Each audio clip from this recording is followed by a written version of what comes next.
জন্মানো ব্যাপারটা হচ্ছে একটা ইউনিভার্সিটিতে অ্যাডমিশন নেওয়ার মতো।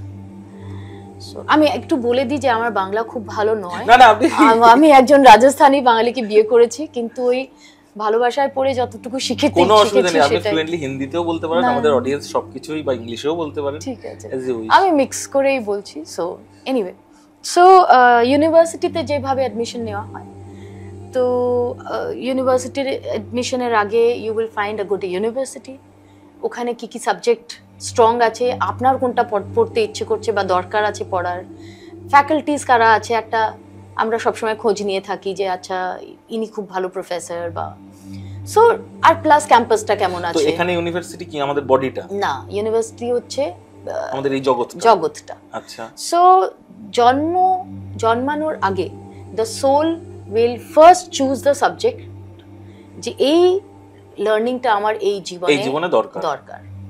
সেই লার্নিং এর হিসেবে দেশ কাল সবকিছু চুজ করা, মা বাবা চুজ করা।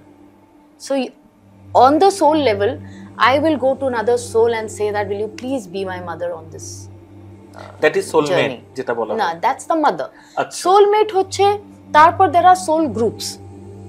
so let's say আচ্ছা আপনার কোনোদিন এরকম হয়েছে যে একটা বন্ধু আছে 6 মাস 1 বছর 5 বছর কথাই হয় না, কিন্তু যেই কোনো কষ্ট হলে, কোনো ক্রাইসিস হলে কোনো দ্বিধাই হয় না একটা ফোন তুলে জাস্ট বলতে যে শোন না আমার এই বিপদ হয়েছে, তুই কি please, you will not even think twice যে এতদিন ফোন করলাম না, বিপদকালে ফোন করব।